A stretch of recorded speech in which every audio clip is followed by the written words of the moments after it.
Om Namo Bhagavate Vasudevaya. Om Namo Bhagavate Vasudevaya. Narayanam Namaskritya Naram Chaiva Narottamam Devim Saraswatim Vyasam Tato Jayamudiriyet Nashtiprayeshu Bhadreshu Nityam Bhagavata Sevaya Bhagavati Uttam Shloke Bhaktir Bhavati Nashtiki. So, continuing with the discussion on Srimad Bhagavatam, Canto 1, Chapter 15, Text 10 onwards. So, Arjuna is telling Yudhishthira Maharaj about the glories of Krishna.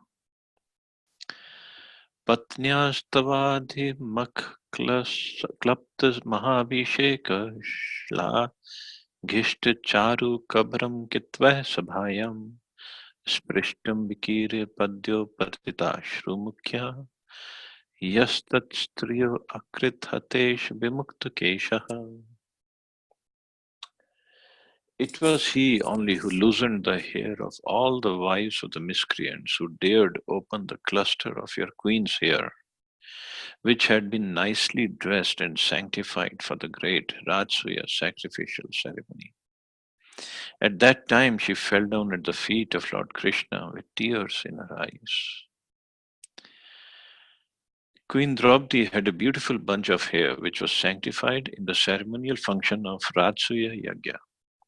But when she was lost in a bet, Dushasan touched her glorified hair to insult her. Draupadi then fell down at the lotus feet of Lord Krishna, and Lord Krishna decided that all the wives of Dushasan and company should have their hair loosened as a result of the battle of Kurukshetra. So the hair loosened means actually in Vedic culture, wives wives would always keep their hair tied. And when the husband dies, then they would loosen up the hair. Otherwise, they won't. Yeah, it is said that of course, their strength is in chastity, but in the tied up hair also.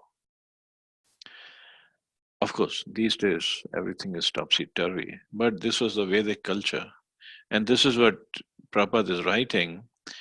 Lord Krishna decided that all the wives of Dushasan and company, whoever was responsible for insulting Draupadi, their hair will be loosened. Means they will lose everybody will lose a husband. Thus, after the battle of Kurukshetra, after all the sons and grandsons of Dhritarashtra died in battle, all the wives of the family were obliged to loosen their hair as widows. In other words, all the wives of the Kuru family became widows because of Dushasan's insulting a great devotee of the Lord. See what Prabhupada writes: the Lord can tolerate insults upon himself by any miscreant, because the Father tolerates even insults from the Son, but he never tolerates insults upon his devotees. By insulting a great soul, one has to forego all the results of pious acts and benedictions also. So this was the actually that game of dice was the climax of Mahabharata, and especially when Draupadi Maharani was insulted and she was tried to be disrobed. So that was the climax. After that, everything, like in English, they say, no, after that, the hell broke loose. Everything went down afterwards. So that was the climax.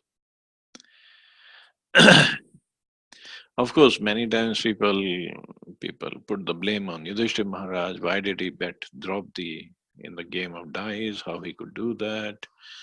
Of course, understanding Yudhishthira Maharaj, I mean, he's such a great soul, such a pious soul, and Krishna orchestrated the whole war of Mahabharata just to put Yudhishthira Maharaj on the throne.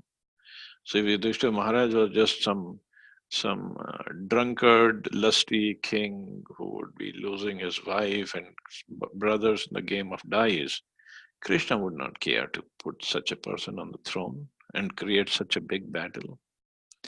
So Yudhishthira Maharaj was in Yog Maya at that time. Krishna's Yog Maya influenced him, and he did that. And of course, for that he repented, and he agreed to go for 13 years in exile and 1 year incognito, or 12 years in exile and 1 year incognito. uh, so that was his repentance. But Krishna was making a case of that because they all insulted Draupadi, they all died. Whoever was there in that assembly. Only the five Pandavas, they did not die because they were on the side of Draupadi or on the side of Krishna. And Vidurji, because he spoke up against this injustice, against this nonsense act of Duryodhana and Dushasan. Rest, everybody died. And Prabhupada, the Lord can tolerate insults upon himself, but he never tolerates insults upon his devotees. Devotees are so dear to him. So that's why dealing with devotees is like a double-edged sword. But we say Dudhari Talwar.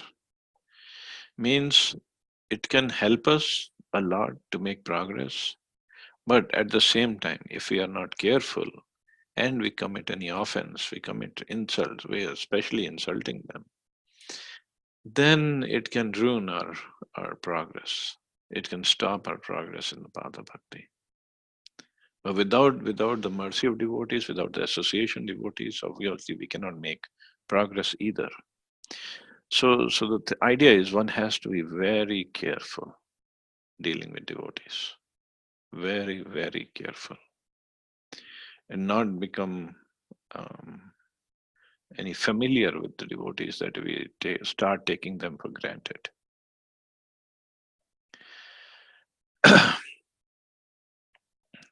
So we have to be careful with our BMW, body, mind, and words, especially when dealing with devotees. Like Krishna Prabhupada writing, Krishna can tolerate insults upon himself. No problem for him. But not upon his devotees. Very, very careful.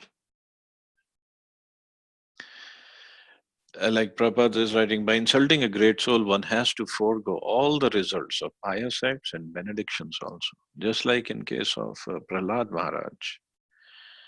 See, whenever one asura is there, demon is there, Krishna arranges that demon to take association of a devotee.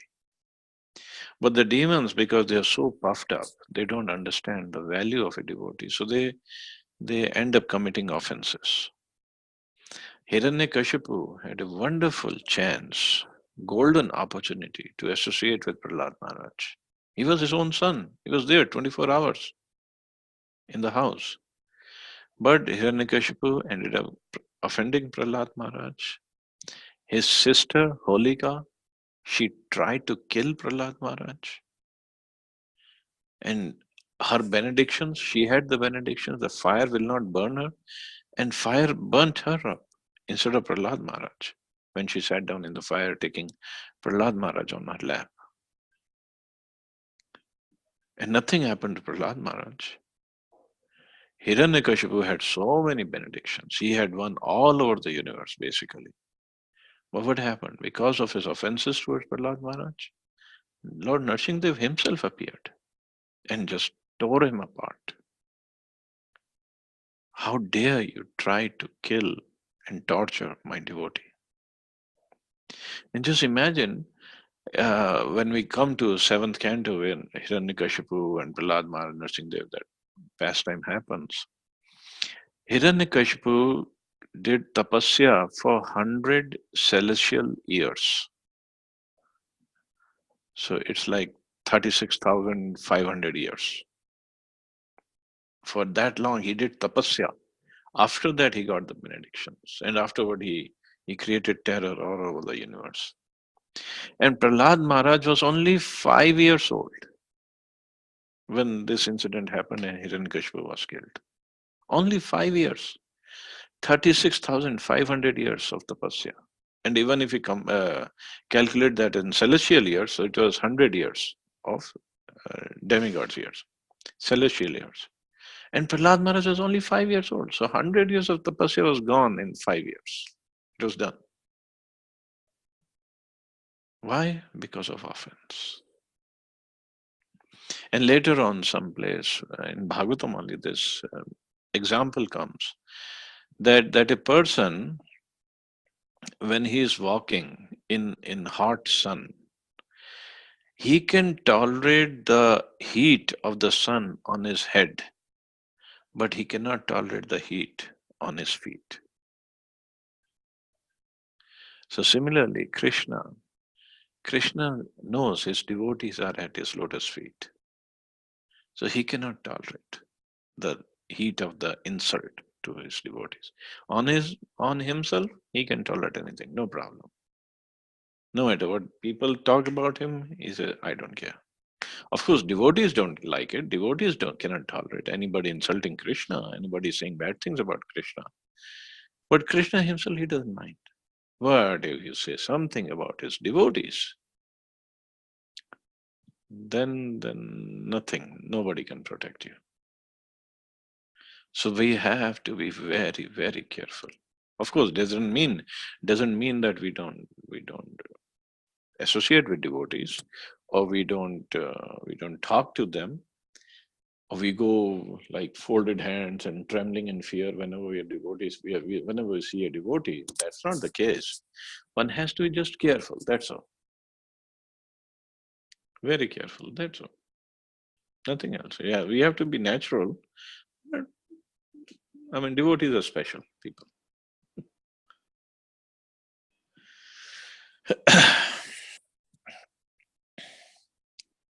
And look here, Draupadi Maharani, because she was insulted, whole Kuru dynasty was gone. So many kings and their relatives, their armies from all over the world, they were just completely gone. Similarly, Lord Ram, Ravan had a great chance, although she kidnapped Sita, but before that, she had a great chance to associate with Vibhishan, and he didn't. And then afterwards, even though he had kidnapped Sita, if he could have just associated with Mother Sita, just go to her, listen to Ram Katha, where was the problem? But he didn't. He ended up offending her in the end. And that wasn't even the real Sita, it was Maya Sita. It wasn't even the real Sita he offended. But in the end, he got killed. Not just got killed, this whole Rakshas dynasty was wiped out by Ram. On the other hand, Vibhishan, he hardly did any service to Sita Devi. Only something he did. His wife was always there in Ashok Vatika protecting Sita. And when Hanumanji came, he gave direction to Hanumanji where to find Sita. Of course, he was also insulted by Ravan, and Vibhishan came to Ram before the war started. And before even entered the camp, of course, everybody was against him entering, but Hanumanji said, no, he's a devotee of Ram. Ram, you should see him. So he was just up in the air. Vibhishan came by air, and he paid obeisances to Ram. And Ram, just seeing Vibhishan first time, of course, Ram is Ram, he knows everybody. But just seeing Vibhishan first time, and Vibhishan just paid obeisances. Ram said, come Lankesh, Aao Lankesh. So he made him the king of Lanka right then and there. Means it was decided that Ravan would be killed and Vibhishan would be the next king. So this is the power of um, respecting, caring of a devotee, and at the same time offending a devotee. What how much havoc it can create in our. Not only in our spiritual lives, it can create havoc in our material lives also. That's a big problem. Not only that, now we have to be more careful in dealing with people in general. Why? Bhaktivinoda Thakur says in one of his writings that if you commit an offense against a person who's not a devotee, and tomorrow he becomes a devotee, then you have to pay for that offense.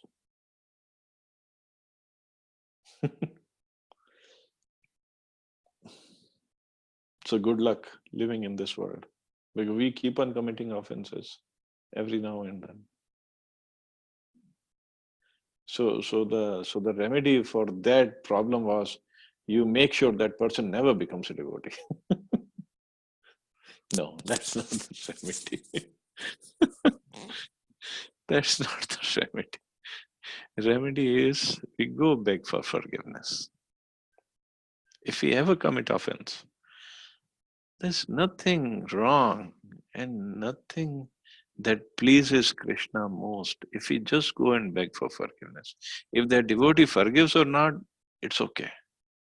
Krishna sees, Krishna knows. And begging for forgiveness is not just by doing lip service. That begging, it's real begging. It should come from the heart. That yes, momentarily I was off somewhere. I wasn't thinking properly, but ended up committing offense. Please forgive. And it is said, of course, it is. I mean, depends on upon the purity of a devotee, depending upon the advancement of a devotee. Of course, it is said that a devotee forgives even before somebody asks for forgiveness. A devotee forgives even before somebody commits an offense. So devotees are very simple at heart. That's not a problem. It's a Krishna that's the problem. Not the problem, but Krishna is the one who takes this offense seriously. So that's why it is said we have to be very careful. So Krishna does not tolerate insults upon his devotees.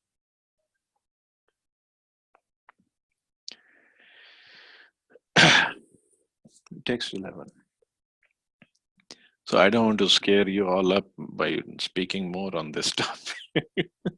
maybe maybe sometime else we can take over all the 10 offenses against the holy names, and in there the offenses are there that we commit against devotees also. Text 11. Yono jugopavan eti duranta krichra durvasaso are rachitad yutagra bhugya shakana shishtam upyujya yat strilokim triptam manst salile vinim graha. During our exile, Durvasa Muni, who eats with his 10,000 disciples, wow, intrigued with our enemies to put us in dangerous trouble. At that time, he, Lord Krishna, simply by accepting the remnants of food, saved us. By his accepting food, thus, the assembly of Munis, while bathing in the river, felt sumptuously fed, and all the three worlds were also satisfied. So, Durvasa Muni, a powerful mystic Brahman determined to observe the principles of religion with great vows and under strict austerities. His name is associated with many historical events, and it appears that the great mystic could be both easily satisfied and easily annoyed, like Lord Shiva. Actually, he is an expansion of Lord Shiva. When he was satisfied, he could do tremendous good to the survivor, but if he was dissatisfied, he could bring the greatest calamity. Kumari Kunti at her father's house used to administer all kinds of service to all great Brahmins, and being satisfied with her good reception, Durvasa Muni blessed her with the power to call any demigod she desired. It's understood that he was a plenary incarnation of Lord Shiva, and thus he could be either easily satisfied or annoyed. He was a great devotee of Lord Shiva. And by Lord Shiva's order, he accepted the priesthood of King Shwet Ketu because of king's performance of sacrifice for 100 years. He had about 10,000 disciples, and wherever he visited and became a guest of the great Kshatriya kings, he used to be accompanied by a number of followers. Once he visited the house of Duryodhan, the enemy cousin of Maharaj Yudhishthira. Duryodhan was intelligent enough to satisfy the Brahman by all means, and the great Rishi wanted to give some benediction to Duryodhan.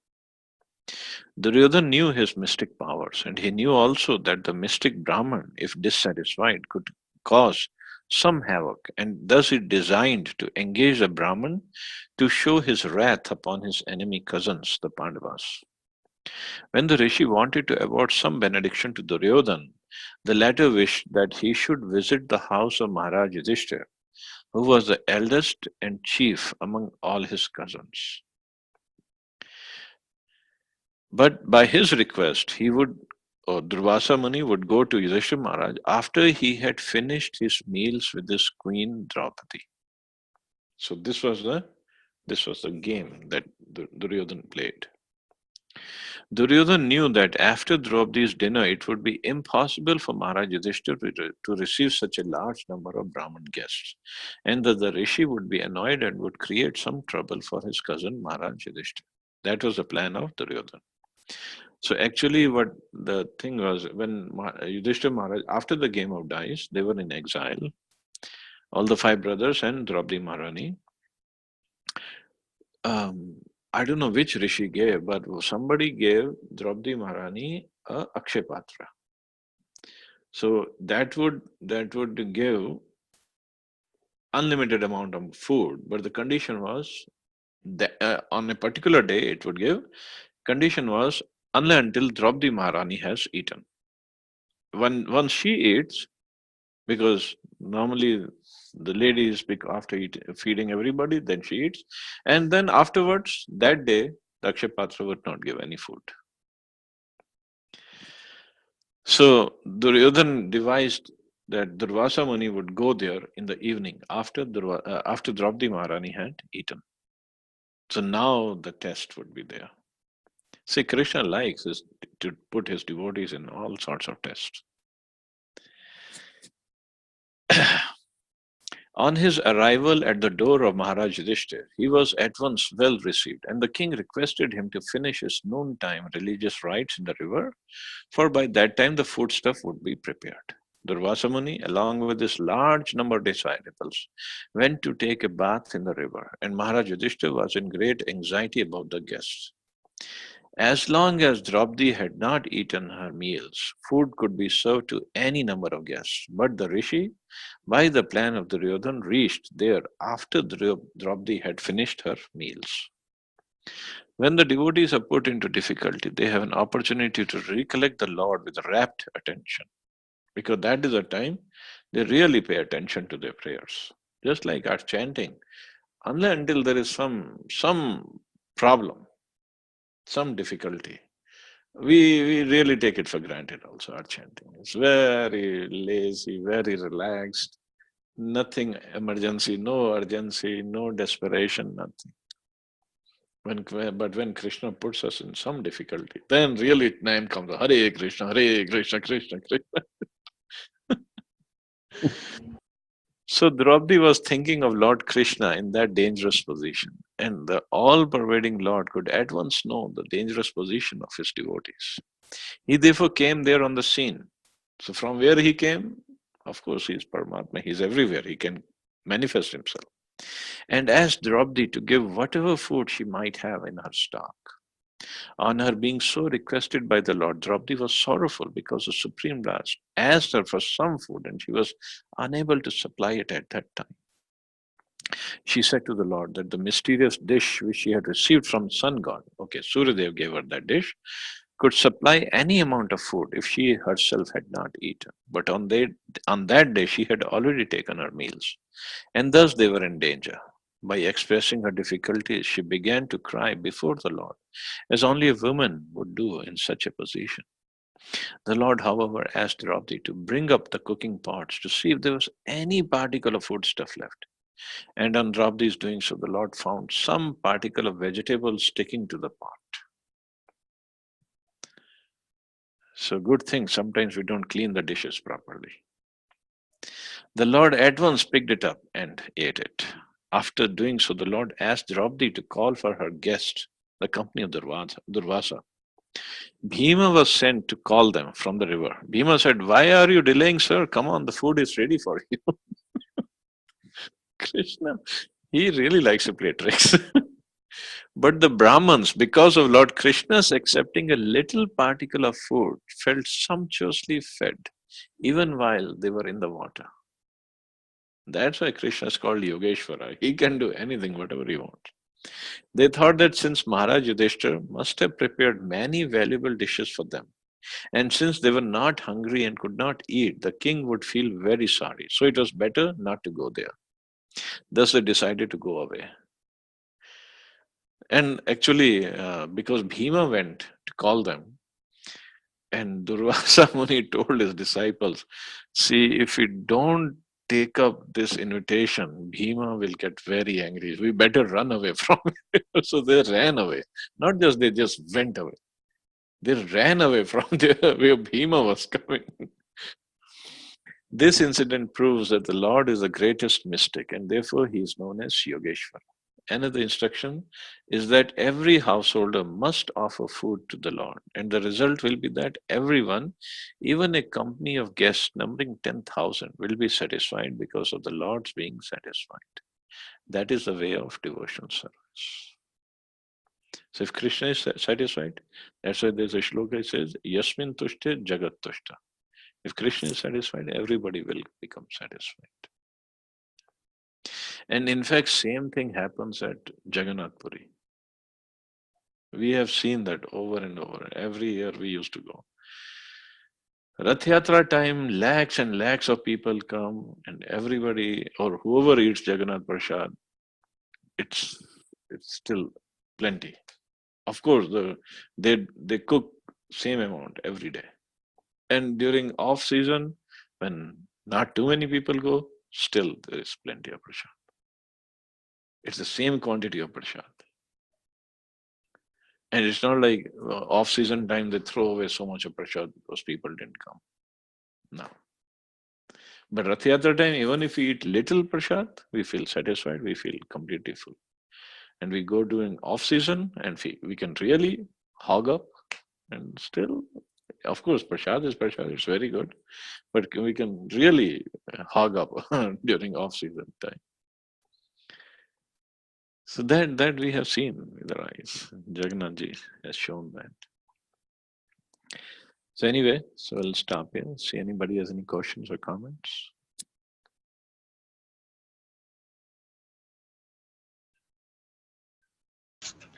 Hare Krishna, Prabhuji. Hare Krishna. So, in the beginning of the session, you were telling about how to act and behave with devotees. So, is there any kind of a do's and don'ts to just a clear idea? Because when I was hearing it, I was like a bit scared that whether I should even talk to any of them or not. Because it's very obvious for, especially for me, to take devotees for granted. So, once you become familiar and comfortable with them, you start taking them as for granted. So, how to act? Is there any kind of a do's and don'ts just to give us some direction? Um, One simple rule of thumb is to act in such a way with devotees that your whole life depends upon them. And actually, it does. Whole spiritual life depends upon them.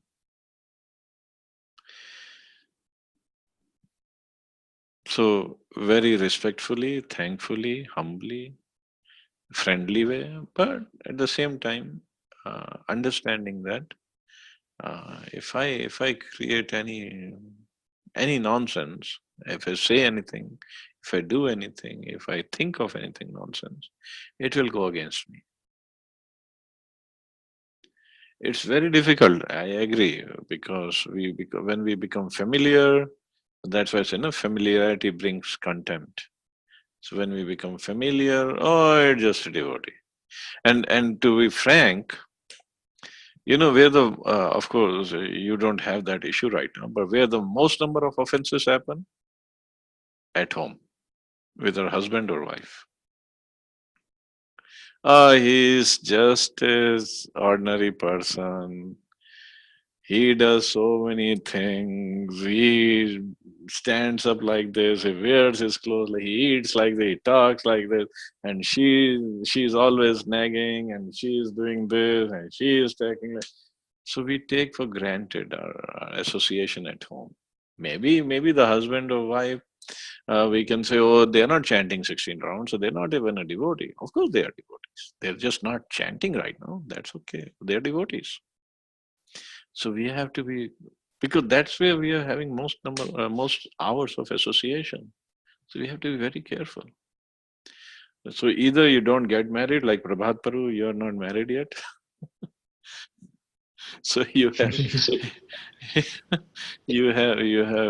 the blank check to do anything. No, still, yeah, one has to be very careful. That's all.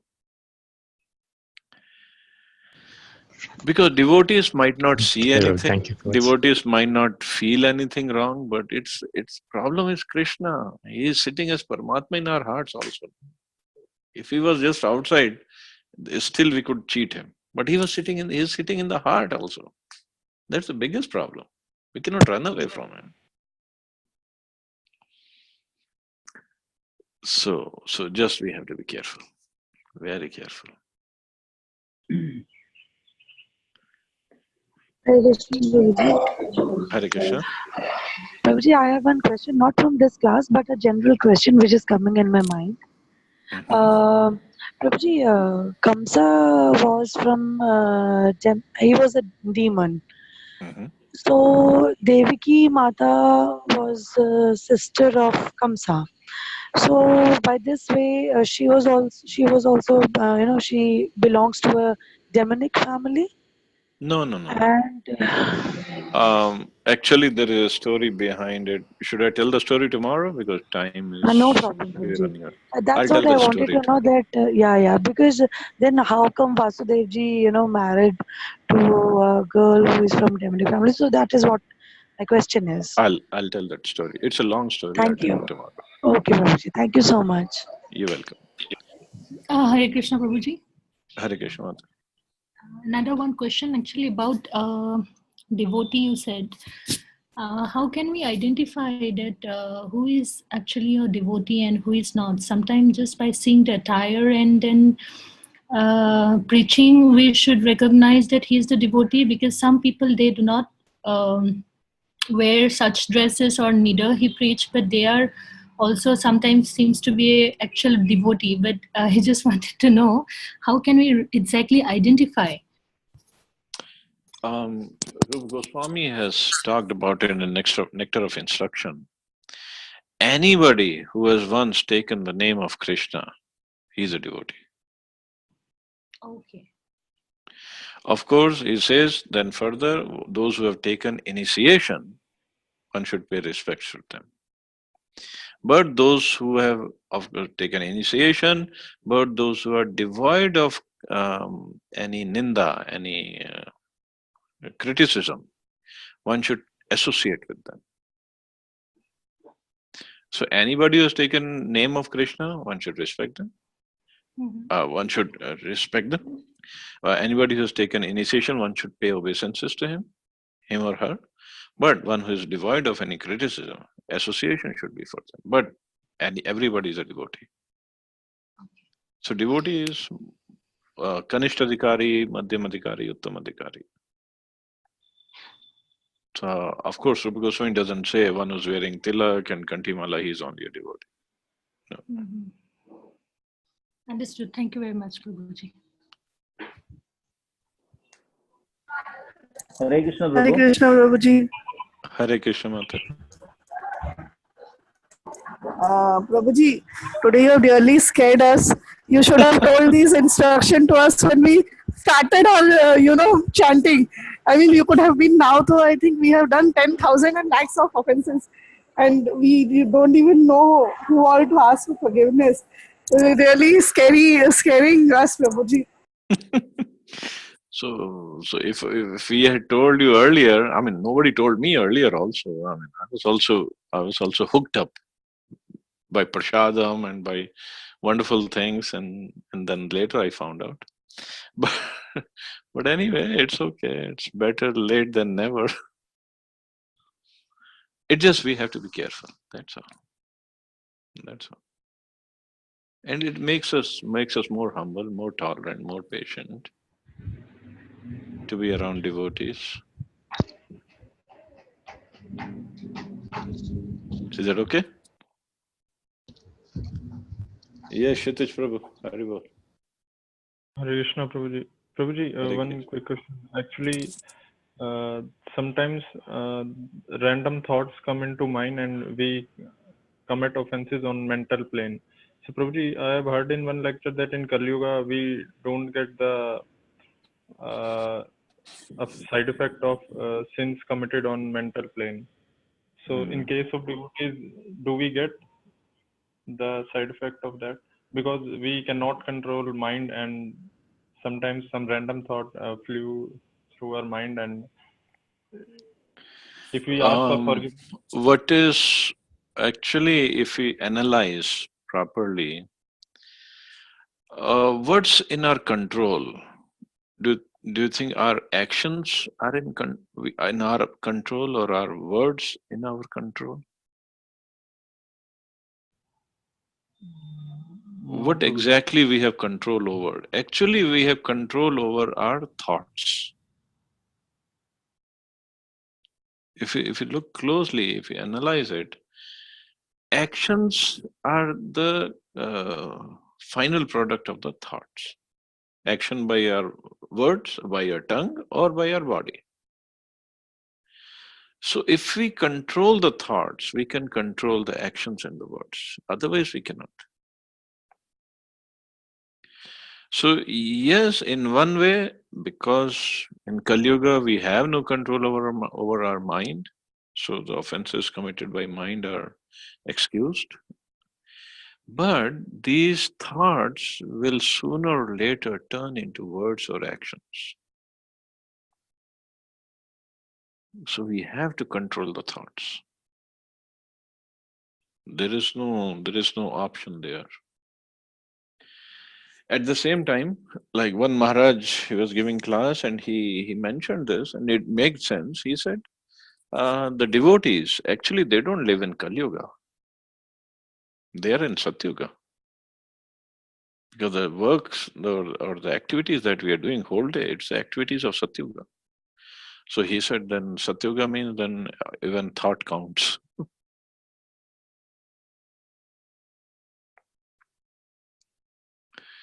So our purpose is not to scare anybody, but to be make everybody aware of where we should be more careful of.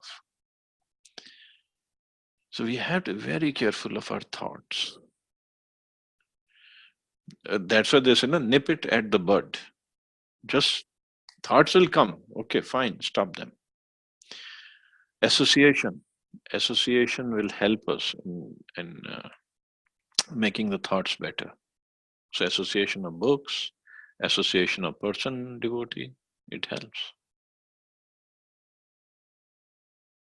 So, but at the same time, in association, we start committing offenses, then it's a problem. So we have to be very careful. That's all. Just be careful. Is that okay? Thank you, Prabhuji. Thank Yes, you. Prabhuji, thank you. I will be clear. So I guess we can stop here. You all have a wonderful day of not committing offenses and rest of the life. Jai Shri Ram. Hare Krishna. Hare Krishna. Hare Krishna, Prabhuji. Thank you so Hare much. Krishna.